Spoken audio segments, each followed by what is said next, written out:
In light of the fact that busyness is neither virtue or vice, we want to pursue faithful stewardship with a faith-filled heart.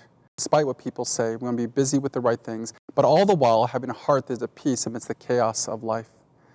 What this means is that the key isn't having an unbusy life, but an unbusy heart. Or as we've titled this series, we want stress-free hearts in a stressed-out world.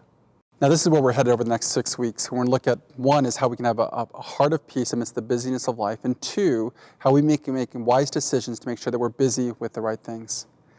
But before we close our time now, let me just give you a few reasons why we as Christians can have stress-free hearts in a stressed-out world. Number one, God is always in control and nothing can separate us from the love of Christ. I mean, this is the picture we're given in Romans 8, and it kind of goes without saying, but amidst the busyness of life, we need a big view of God. We need to trust in His plan and what He's doing.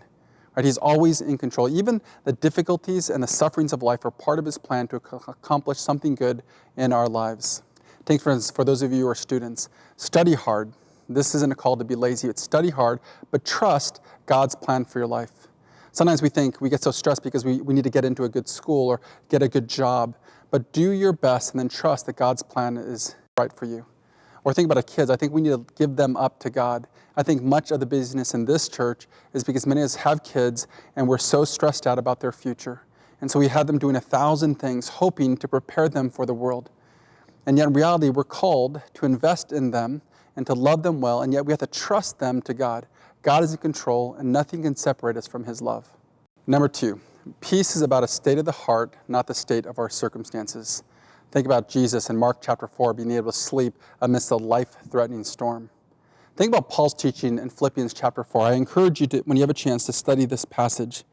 But this is what he says: "Do not be anxious about anything, but in everything, by prayer and supplication, with thanksgiving, let your requests be made known to God. And the peace of God, which surpasses all understanding, will guard your hearts and minds in Christ Jesus." So he's talking about a peace that transcends understanding. I think most of us would want that. He goes on to say in verse 9, "What you have learned and received and heard and seen in me, practice these things, and the God of peace will be with you." Paul continues in verse 11, "Not that I'm speaking of being in need, for I have learned in whatever situation I am to be content. I know how to be brought low, I know how to abound. In any and every circumstance I have learned the secret of facing plenty and hunger, abundance and need. I can do all things through Him who strengthens me."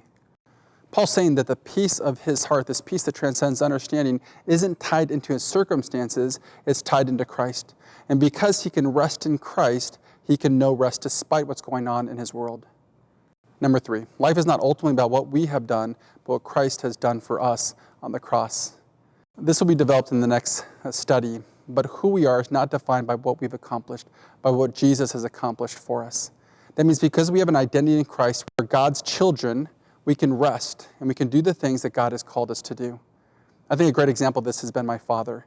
When we were growing up, he had opportunities for certain promotions, and some of them he would turn down because it meant that he would travel more. And he felt that in that season, he needed to invest in his boys. And so it meant turning down worldly success to do what God has called him to do. But to do something like that, you have to be very comfortable in who you are in Christ. You have to be comfortable in your identity in Christ. And that's what the gospel does for us. And because of that, we can be at peace amidst the chaos of life.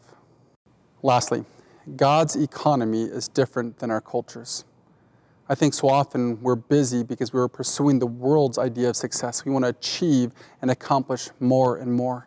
But do not forget that Jesus describes His economy as something different. In Mark chapter 10, verse 31, Jesus says this, "But many who are first will be last, and the last first." Then in verse 43 he says, "But it shall not be so among you, but whoever would be great among you must be your servant, and whoever would be first among you must be slave of all. For even the Son of Man came not to be served, but to serve, and to give His life as a ransom for many." So in God's economy, the last shall be first, and the first shall be last. And so ironically, much of what the world achieves, thinking they'll be first, in eternity, it will leave them as last. As you think about your life, isn't that good to know that I don't have to worry about being first in this world? I can be last and trust that I'll be first in the next. So Lighthouse, hopefully this is a helpful introduction, but there's so much more to learn. But this is where we'll be going. Again, we'll be looking at two facets of this. One is how we can have hearts of peace in a chaotic world. And two, how we can make wise decisions so that we make sure that we're busy with the right things. Again, our goal is this: we want to live lives of worship, not lives of waste.